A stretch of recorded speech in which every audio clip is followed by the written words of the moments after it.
Extreme Physics.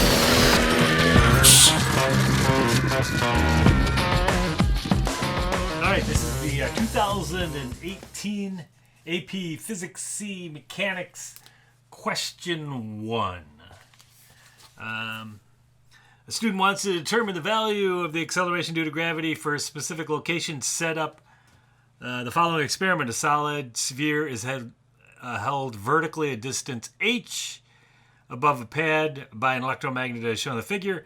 The experimental equipment is designed to release the sphere when the electromagnet is turned off. A timer also starts when the electromagnet is turned off, and the timer stops when the sphere lands on the pad. While taking the first data point, the student notices that the electromagnet actually releases the sphere after the timer begins. We got this thing, and it's going to drop. And it's going to drop.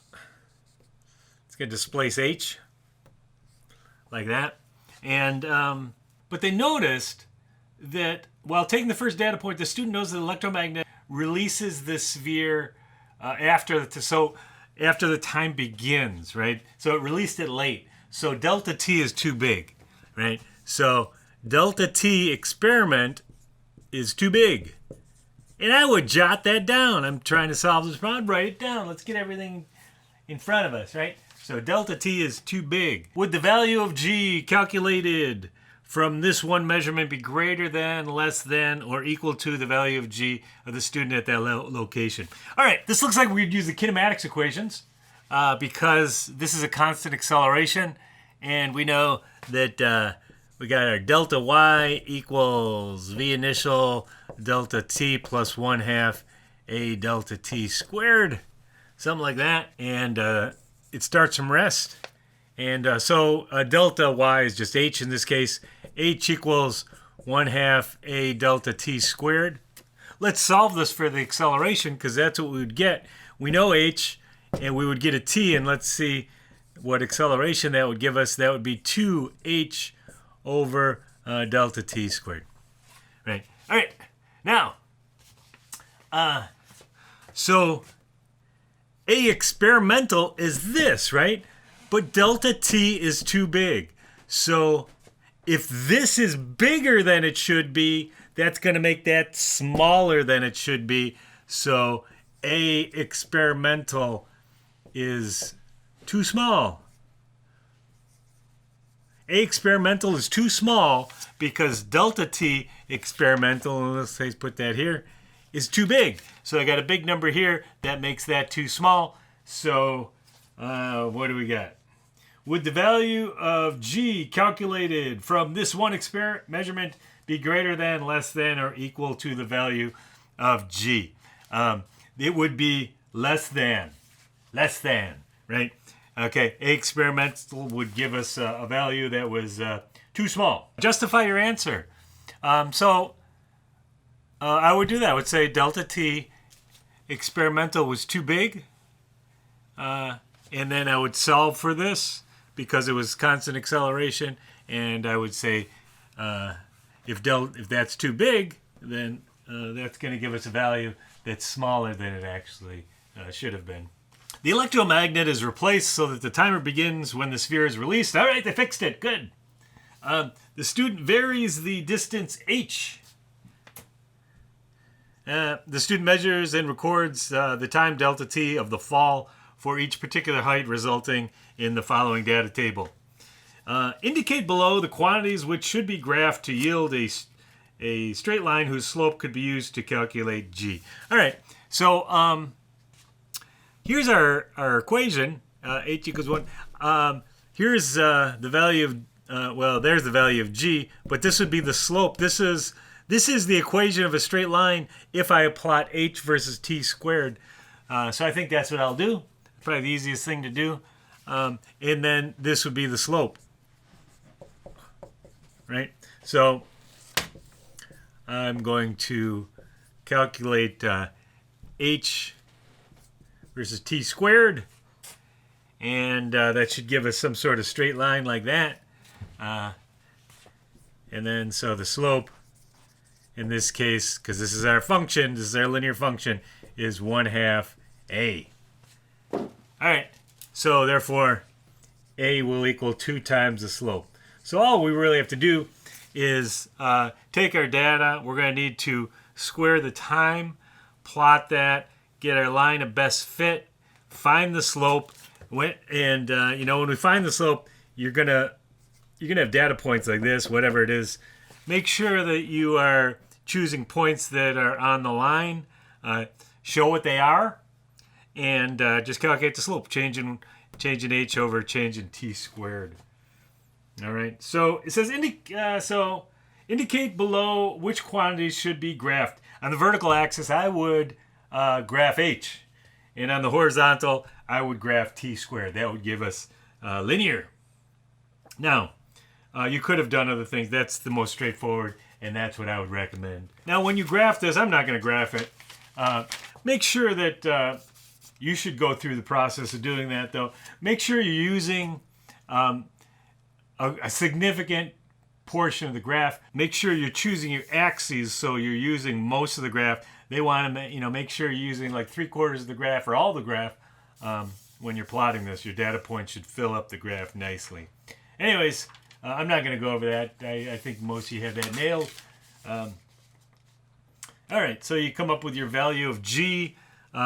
Once you had 2 times the slope, you would that would be the acceleration, which in this case is g.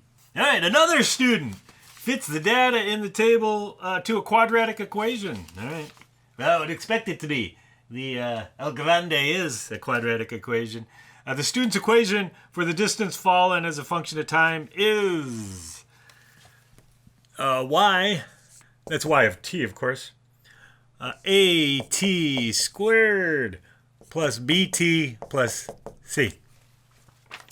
And they gave us values for A, B, and C there. And they're making down as positive. I usually like to make down negative, but they're making down positive. That's fine. As long as they let us know. Using the student's equation above, do the following. Derive an expression for the velocity. Well, all right. So we got position. So velocity would be the derivative, dy dt, which is going to be 2at plus b. Derive an expression for, there's our expression for velocity. So this would be ei v equals 2at plus b. Let's see, do they want you to put the numbers in? Calculate the new experimental value for g. All right, we want the acceleration. So acceleration is dv dt equals 2a. All right, that's easy. It's a constant acceleration. And it should be. It's free fall. So 2 times a, and a was 5.75 meters per second squared. 11.5 meters per second squared. Using 9.81 meters per second squared as the accepted value for g, calculate the percent error for this value. All right. So percent error is, we got the experimental minus accepted divided by accepted times 100. Right. All right, so percent error. So we're going to use 11.5 meters per second squared minus 9.81 meters per second squared divided by 9.81 meters per second squared times 100. Got 17.2% error. All right, that's a lot of error. That's a lot of error. 17.2 meters percent. Not okay. So we got 17.2% error, right? Compared to the accepted value. That's a lot of error. We must have had crummy timing, probably using the stopwatch or something like that. Needed more data. That's not good.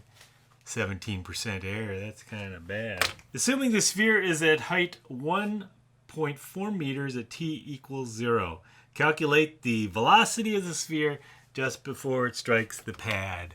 All right, if we take a closer look at the student's function, y equals at squared plus bt plus c, where y is the distance fallen. And so at time t equals 0, this thing has already fallen 0.08 meters. This thing really here is El Grande. We know our kinematics equations. We have displacement equals initial velocity times the time interval plus 1/2 a times the time interval squared. And we're familiar with that. So what they did was, this is delta y, this is y1 minus y0. So y at the end minus y0, right, equals v0 delta t plus 1/2 a delta t squared. All right, now, and they have it rearranged like this. So they got y1 equals, they started off with that. So they started off with the portion that involves acceleration. And then they went to the velocity portion, and then plus what is the initial position. So the initial height, and this was c in this case, which was 0.08 meters. Right, so this thing at time t equals 0, this was at height 0.08 meters. So it looks like the pad is at height 0.08 meters. And V0 is, what is V0? Minus 0.524 meters per second. And 1/2 a is 5.75 meters per second squared. All right, so I know they made down positive, but let's do this anyway. So if this is our coordinate system, the pad is not here. The pad is actually this is where the pad is that it's going to land on.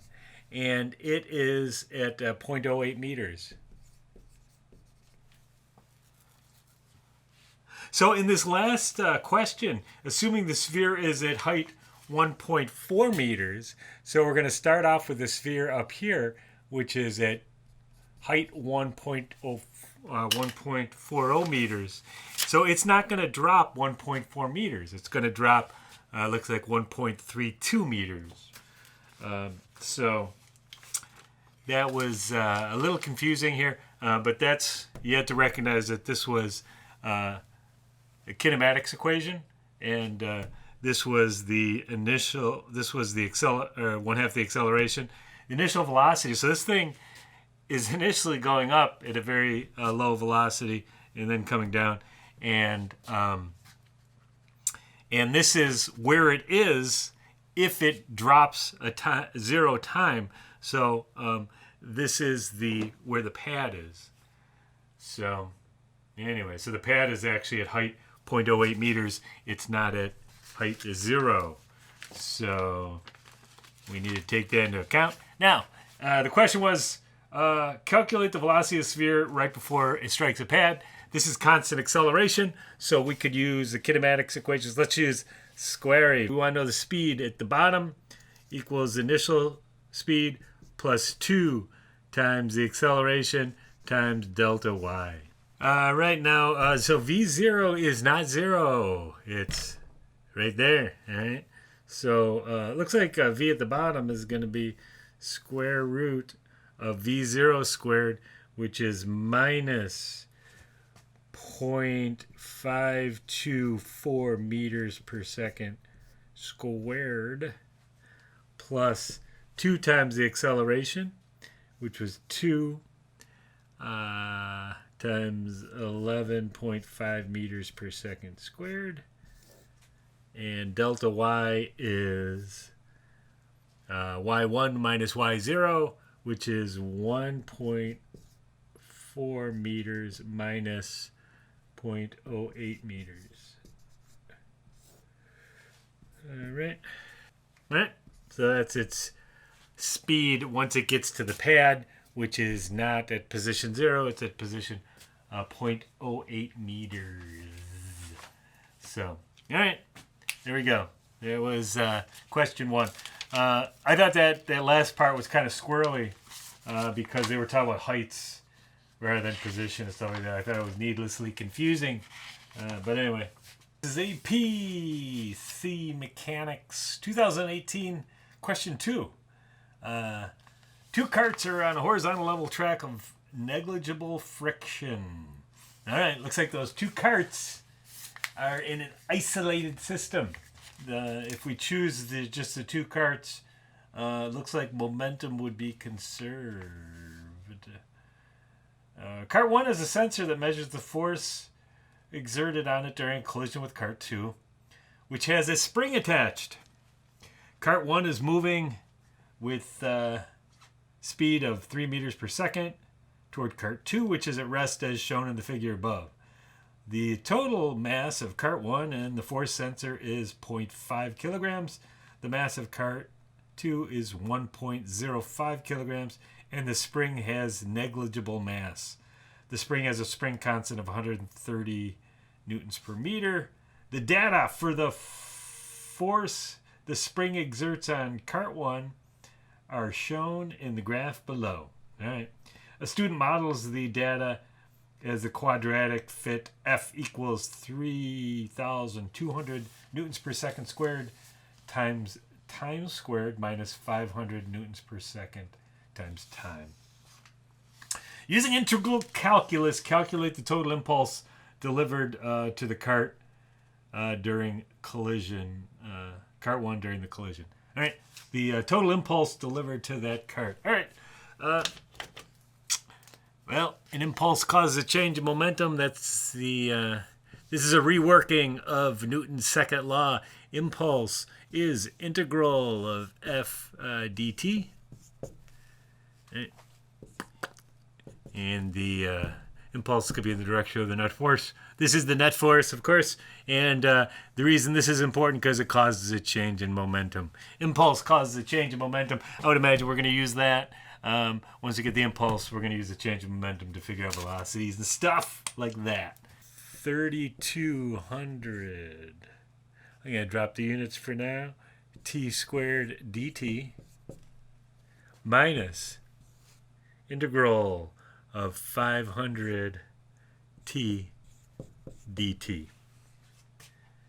We're starting at time t0. Now the question is, how much time is there? Now in that graph, I can't really tell exactly. It looks like about 0.16 seconds is when it ends, and I'm sure it's pretty close. But I could actually figure that out explicitly using the function.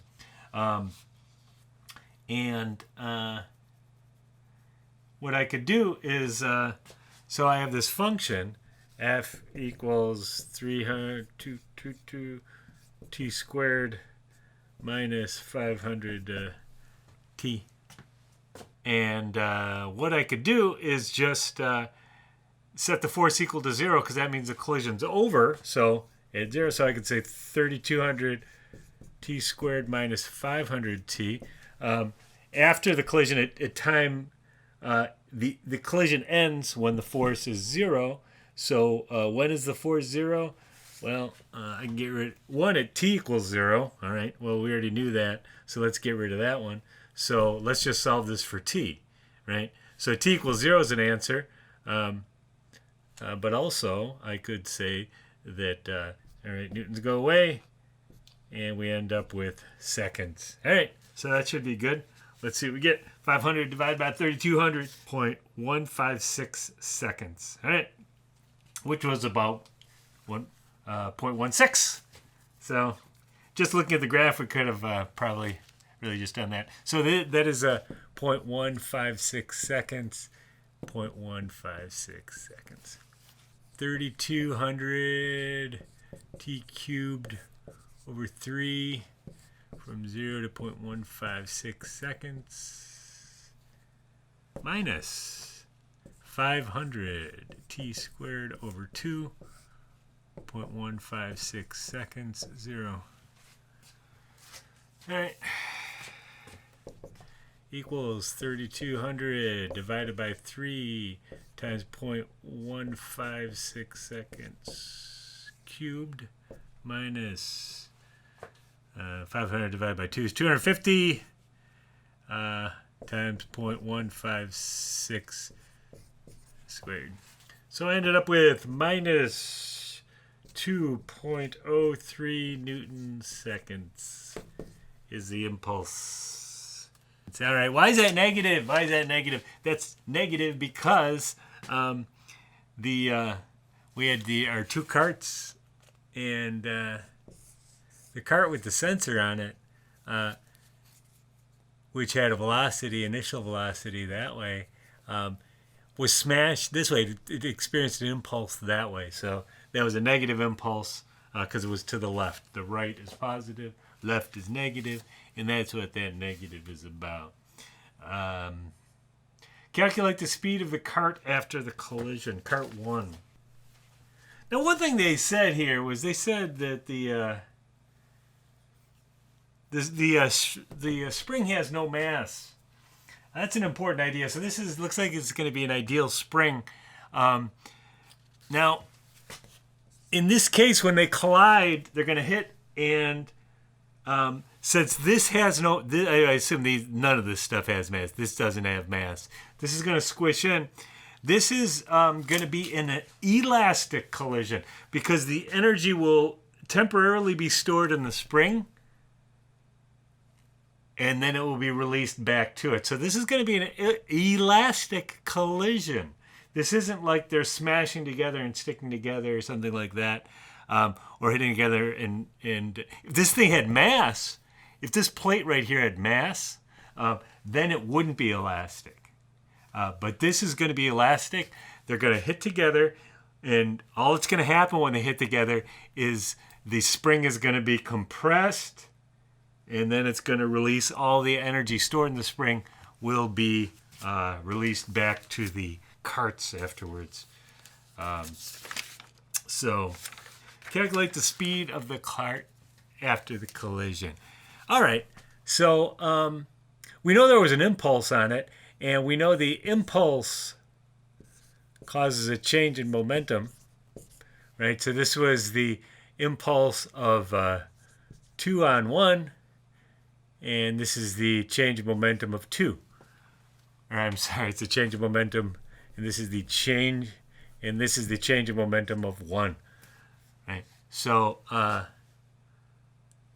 so we got this impulse equals m1 change of momentum, which is v1 minus m1 v0. That's its change in momentum.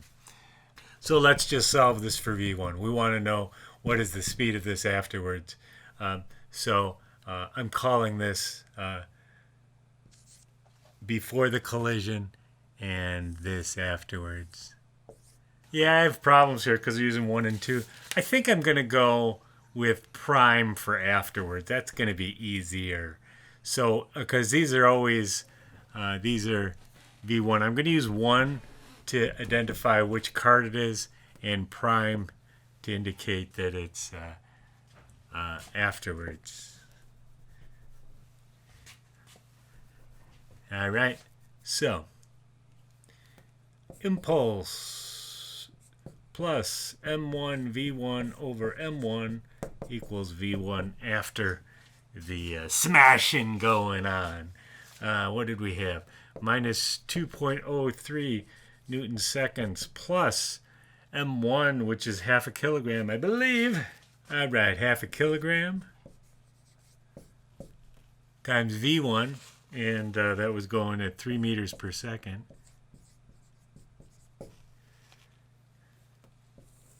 Divided by the mass of 1, which is half a kilogram. V1 afterwards is negative 1.06 meters per second. Meters per second. I'm going to put a negative in there just to remind me, because that was the velocity. That is BI. And then we're going to have BII.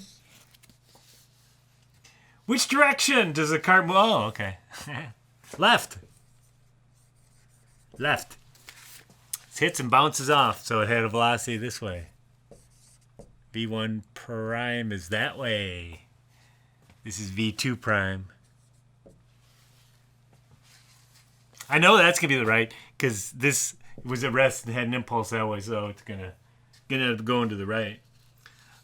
Cart 2. Calculate the speed of cart 2 after the collision. All right.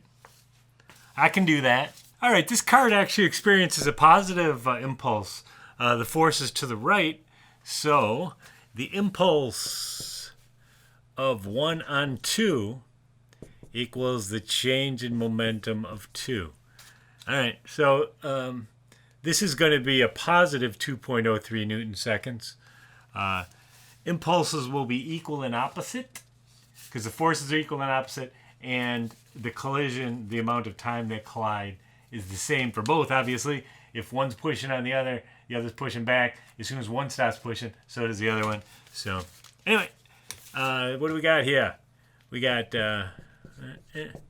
equals m2v prime minus m2 v2 initial, right? Now, this was at rest, so that's 0, right? The velocity is 0, so therefore the momentum 0.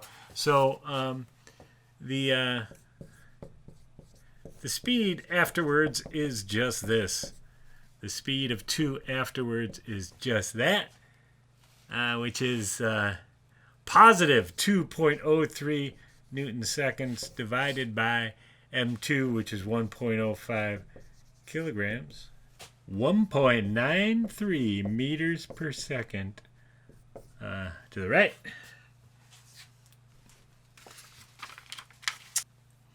Show that the collision between the two carts is elastic. All right. I said before it was going to be elastic. You could tell by looking at it was going to be elastic. But how can I show? Well, if it's an elastic collision, that means kinetic energy is going to be conserved. The kinetic energy before is going to equal the kinetic energy after the collision.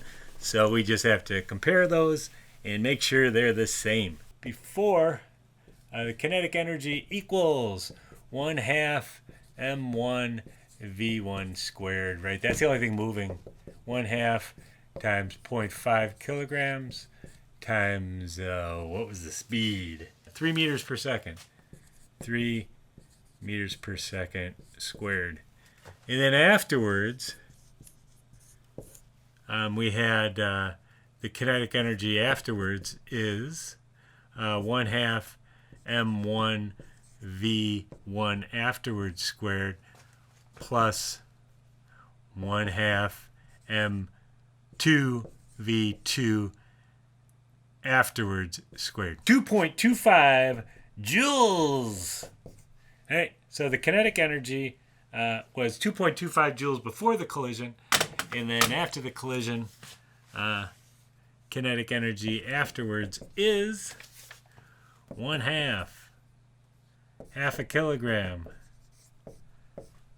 1.06 meters per second. Doesn't matter, there's negative. It's all about speed. How fast is it going? For energy, 1/2 times 1.05 kilograms times 1.93 meters per second squared. 2.24 joules. All right. Looks like I had some rounding issues, but yeah, so close enough.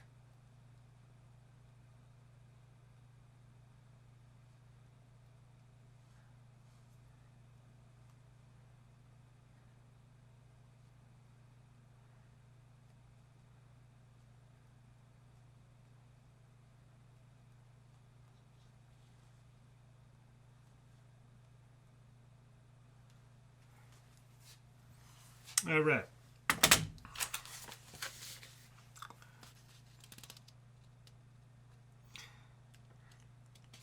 All right. So it is conserved, within rounding errors. We got 2.25, 2.24. So pretty darn close. So I would say kinetic energy is conserved energy. It was an elastic collision. Calculate the speed of the center of mass of the the two-cart system. All right, so one thing we have to realize is that the center of mass, the velocity of the center of mass can't change because momentum is conserved. This is an isolated system. It's frictionless. It better be frictionless.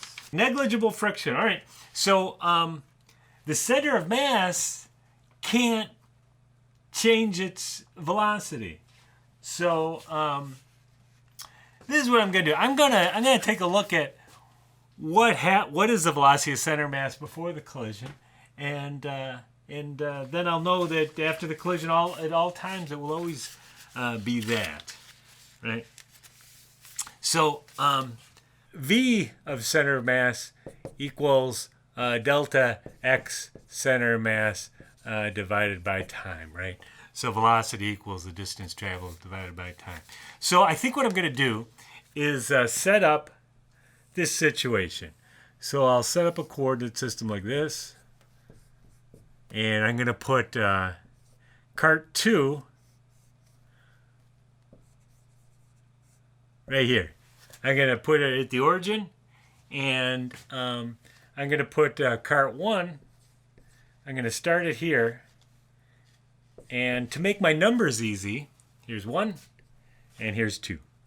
To make my numbers easy, I'm going to start this at, and let's just assume this whole thing it's right here at 0, and I'm going to start this at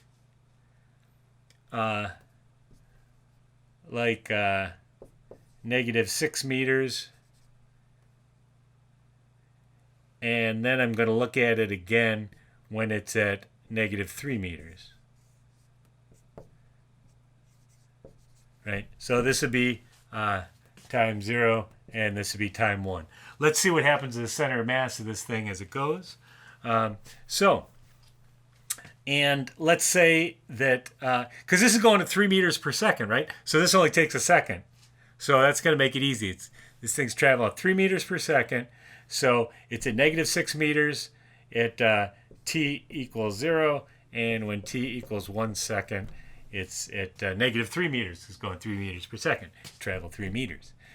So let's take a look. It's what's happening to the, what's x center of mass at time 0 is, right? Center of mass is always, we're going to add up all the little pieces, with its position, multiply by mass of all the little pieces, and divide that by the total mass. All right, so in this case, since I put this here, I only have one piece that isn't at 0 position, and that's this thing, the cart 1. Cart 1 so I'm going to say that cart 1 is at negative 6 meters, and it has a mass of 0.5 kilogram. And the total mass of the system is 1.55 kilograms. It's 1.05 plus that. And so x center of mass in the beginning at 0 is 1.93. I'm going to carry a lot of digits. Meters negative. Right? So it's at negative, at about negative 2 meters is where the center of mass is in the beginning. And then later, in fact, 1 second later, x center of mass at 1 is going to be, we're going to use the same sort of stuff, only now instead of at negative 6 meters, it's at negative 3 meters. So here is 0.5 kilogram divided by 1.55 kilograms equals negative 0.9677 meters. So let's calculate the speed. What's the speed of the center of mass? Here's the center of mass at our two positions. And so we had one is negative 0.9677 meters minus a negative 1.9355 meters divided by 1 second. 0.97. 0.97 meters per second. And it's that way.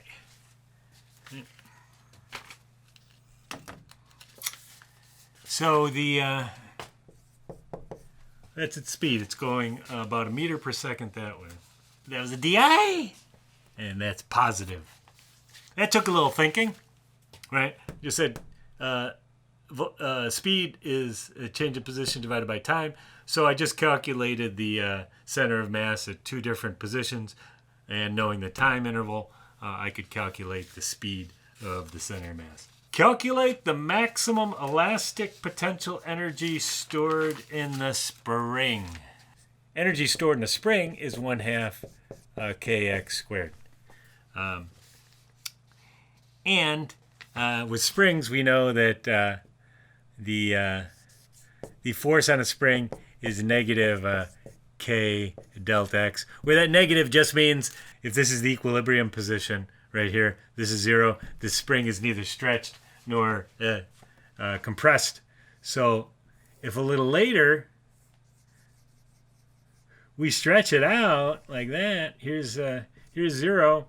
So now what we've done is, what's this negative about? Well, we've had a positive displacement, but the force is actually this way on the object. The object's been displaced positively, so there's a negative force. And likewise, if we compressed it like that,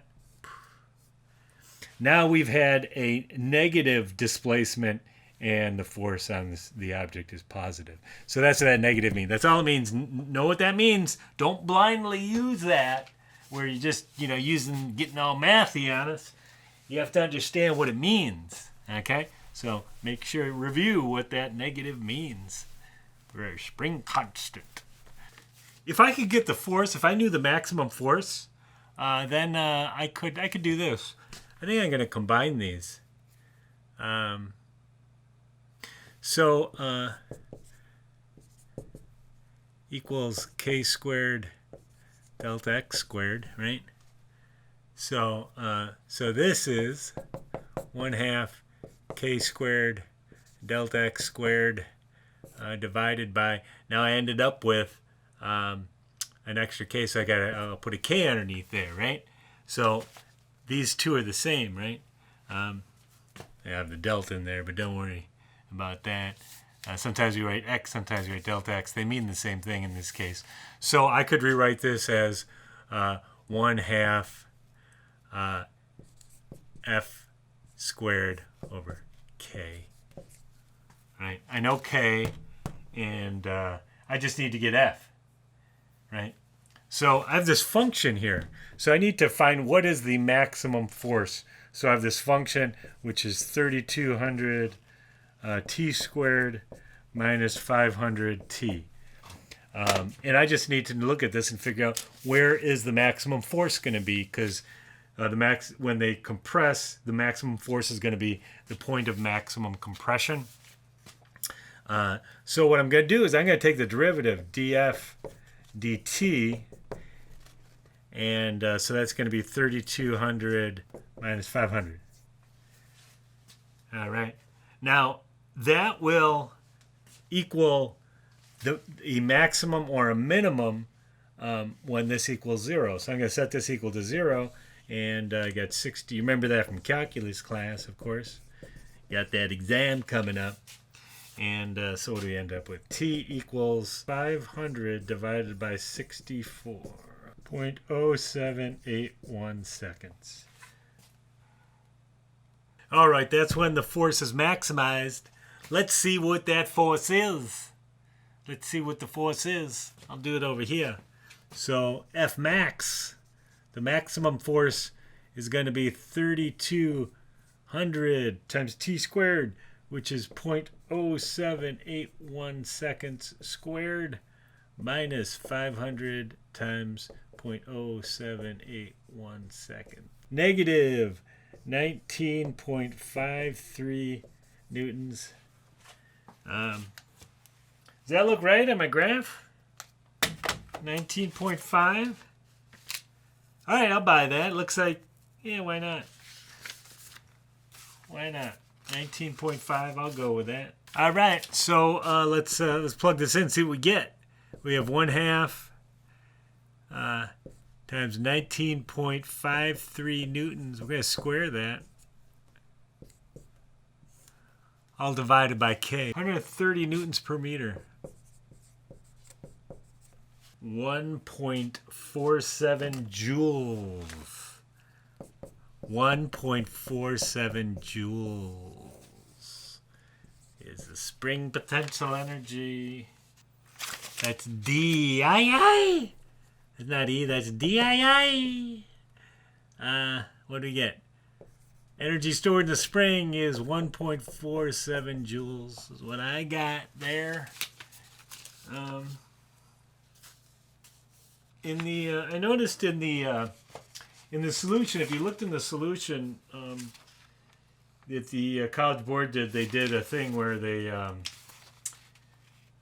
used the speed of the center of mass. No, they used conservation of energy, and they used the speed of the center of mass. And the idea they used was, and it's an important idea, is that they started off with the energy here, but they didn't end up with the energy there. They compared it to the energy when it was at maximum compression.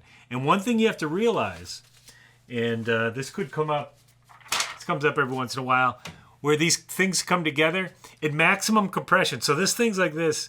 The cart one's like here, and it's coming in, and then it compresses the spring, and the two cars move with the same velocity only at maximum compression. At maximum compression, they're getting neither closer nor farther away, so they're moving at constant speed. So they set up a conservation of energy relationship where they said, all right, the kinetic energy here equals the kinetic energy at maximum compression plus the spring potential energy there. And we knew the speed, in fact, that's kind of where they were leading us here.